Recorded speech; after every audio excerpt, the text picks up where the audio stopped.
This is all my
Dickinson will lead us in prayer as we begin.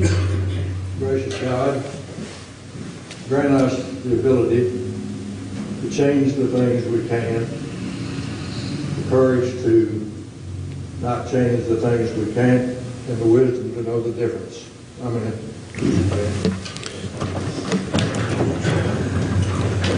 Clerk, if you would please call the roll. Kirkpatrick. Here. Gauntz. Oliver. Here. Norris. Here. Witcher. Here. Honeycutt. Here. Lowry. Here. Harris. Here. Gross. Here. Dickinson. Here. Hammer. Here. Neal. Here. 11. Yes, 11 present. We do have a quorum. You have in front of you a copy of the minutes from the August 14th council meeting. Are there any additions or corrections to those minutes? That being the case, I'll entertain a motion to approve. Motion. Councilmember Norris, and second. Second. Councilmember Hammer. All in favor signify by saying aye. Aye. All opposed? Motion carries. Thank you. Next item on the agenda is the swearing in of the new City Clerk Administrator, Ms. Jamie McFarland. So if you would, Ms. McFarland, please stand right up front.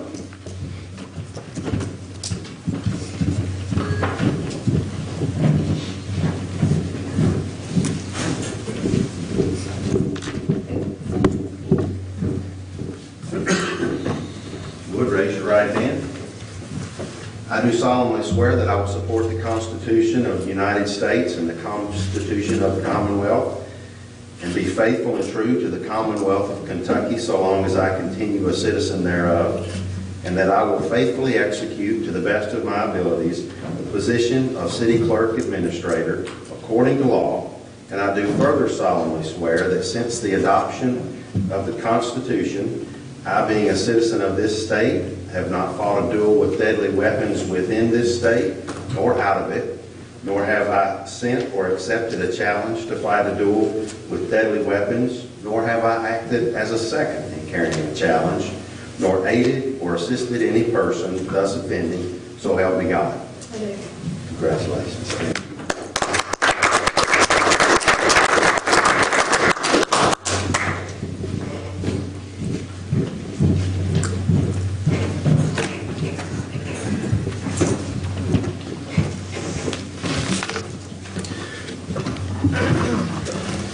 Next on the agenda, Mr. Danny Basil will address the council regarding the issues of the EPB. Thank you, Your Honor. Mr. Mayor, Rich, ladies and gentlemen of the Glasgow City Council, we met here 2 weeks ago, I guess 2 weeks ago, August 14th, and I was authorized to go forward with a hearing to see about removing the Board of Directors. As you recall, I had reported to you earlier that I had sought discussions with the other side, and that had not happened.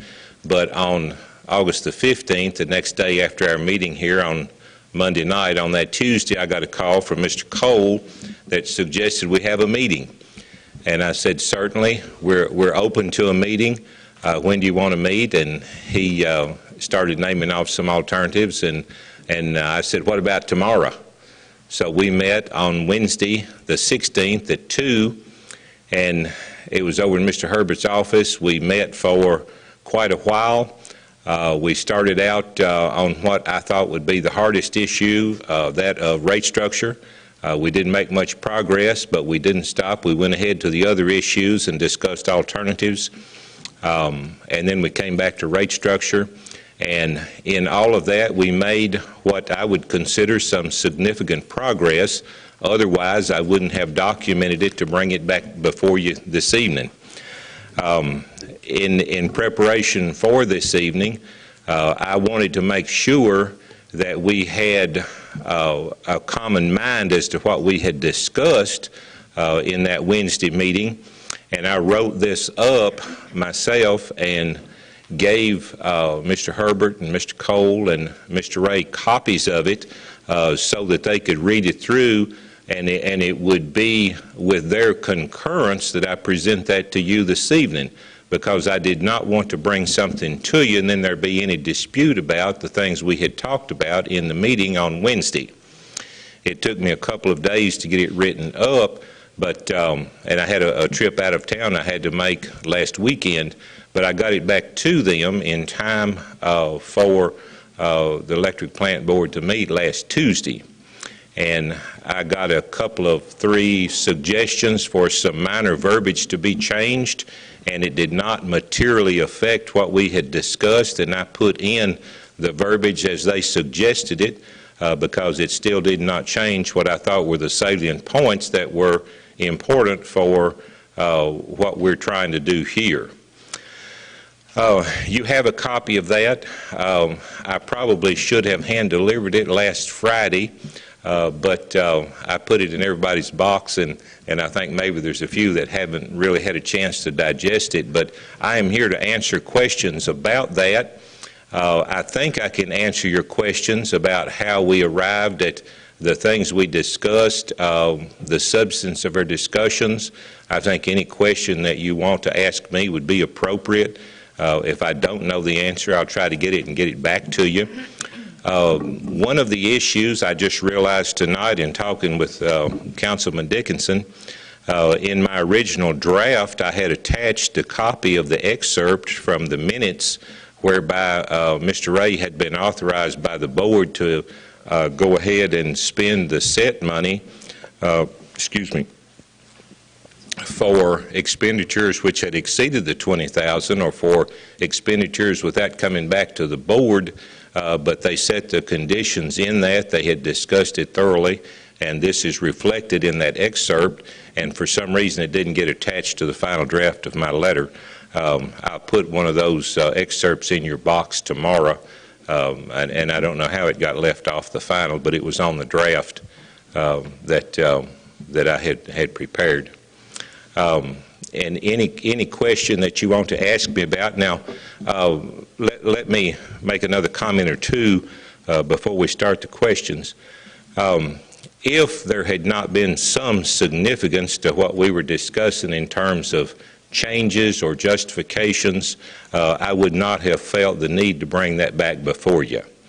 But I represent all 12 of you, and I know that there's different views and different feelings about these issues, and I felt like that it was only that it was my full responsibility to bring back to you where we were on those, and I tried to be very careful in wording that so that it would be clear.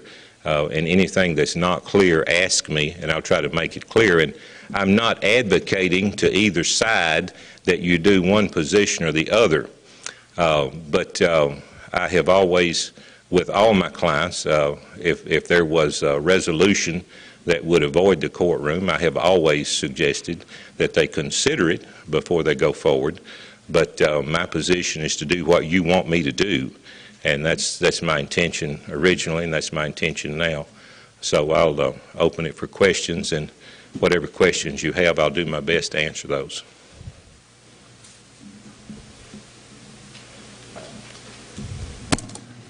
I may make a motion to table this as is because there's several of the council have not had time to even look at this or read it. So I would make a motion to table this tonight so they can read it. Councilman Oliver, would that be a motion to table for a definite period of time or to table it indefinitely? Let's table it to the next meeting to move this along. I have a motion and a second to table any action upon the letter that was provided by Mr. Basil. Any discussion? All in favor signify by saying aye. Aye. All opposed? The motion carries. This item is on the table. Thank you, Mr. Basil. Thank you, sir. Should I stay around or should I go? That'll be up to this council should they have any further questions. I'll be available for any questions if you want to call me anytime, and I'll answer your questions individually, or I'll meet with any groups of you as long as it's not a quorum at any time that you'd like to do that. Thank you. I'd like to say thank you to Mr. Basil for all the work he's put into this, countless hours and a great deal of research, and we all really appreciate that. Thank you very much. Thank you. Thank you. And if you need me, you know my number. Thank you. The next item on the agenda is a resolution adopting the Barron County Regional Hazard Mitigation Plan. That whereas certain areas of Glasgow are subject to periodic flooding, tornadoes, severe winter storms, severe thunderstorms, and other natural hazards that have potential to cause damages to people and properties within the area. Whereas the City of Glasgow desires to prepare for and mitigate against such hazards, and whereas the Disaster Mitigation Act, the Federal Emergency Management Agency, requires that local jurisdictions have in place FEMA-approved hazard mitigation plans as a condition of receiving certain federal funding. Whereas the Barron River Area District Development Mitigation Plan was developed in accordance with the regulations of the Act and the guidance provided for by FEMA, and whereas to assist cities and counties in meeting this requirement, BRAD has facilitated the development of a multi-jurisdictional hazard mitigation plan covering member jurisdictions of the Barron River region, which includes Glasgow. Now therefore be it hereby resolved by the City of Glasgow as follows. The Barron River Area Development District 2016 Hazard Mitigation Plan is hereby adopted as the official hazard mitigation plan for the City of Glasgow. The City of Glasgow vests the Barron River Area Development District with the responsibility, authority, and means to inform all concerned citizens of this action and to develop an addendum to this plan if the jurisdiction's unique situation warrants such an addendum. The City of Glasgow appoints the Barron River Area Development District Hazard Mitigation Regional Council to assure that this plan be reviewed according to the plan maintenance procedures in Chapter 6 of the plan, and that any needed adjustment to the plan be developed and to this council for consideration. The City of Glasgow agrees to consider any other official acts as may be reasonable and necessary to carry out the objectives of the Barron River Area Development District 2016 Hazard Mitigation Plan for the City of Glasgow. Having heard the order read, do I have a motion to approve? By Councilmember Witcher, and second? Second. Councilmember Honeycutt. Any discussion? All in favor signify by saying aye. Aye. All opposed? The motion carries. Thank you. Next, we have several municipal orders, the first of which is reappointing Rossi Kingery to the Code of Ethics Committee. On order of the Mayor, Rossi Kingery is hereby reappointed to serve as a member of the Code of Ethics Committee. This is a 3-year term expiring August 31, 2020, and subject to the approval of the Glasgow City Council. Having heard the order read, do I have a motion to approve Mrs. Kingery? Moved. By Councilmember Lowry and second by Councilmember Dickinson. Any discussion? All in favor signify by saying aye. Aye. All opposed? Motion carries. Thank you. Next is a municipal order reappointing Vicki Morrison to the Brad Aging Council. On order of the mayor, Vicki Morrison is hereby reappointed to serve as a member of the Brad Aging Council. This is a 2-year term expiring June 30, 2019, and subject to the approval of the council. Having heard the order read, do I have a motion to approve? Councilmember Gross, and a second? Second. Councilmember Kirkpatrick. Any discussion? All in favor signify by saying aye. Aye. All opposed? Motion carries. Thank you.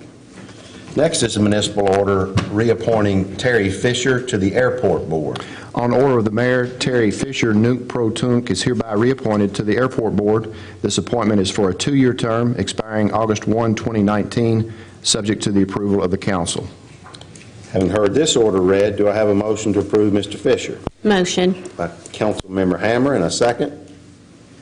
Second. Councilmember Norris. Any discussion? All in favor signify by saying aye. Aye. All opposed? Motion carries. Thank you. Next is municipal order reappointing Roger Clinton to the Airport Board. On order of the mayor, Roger Clinton, Nunc Pro Tunc, is hereby reappointed to the Airport Board for a 2-year term expiring August 1, 2019, subject to the approval of the council. Having heard this order read, do I have a motion to approve Mr. Clinton's? Motion. Councilmember Oliver, and a second? Second. Councilmember Neal. Any discussion?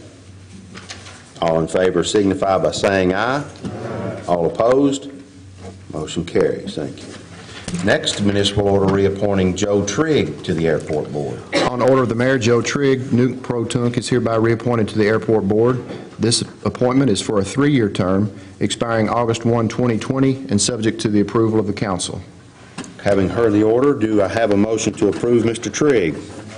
Councilmember Gross, and a second? Second. Councilmember Lowry. Any discussion?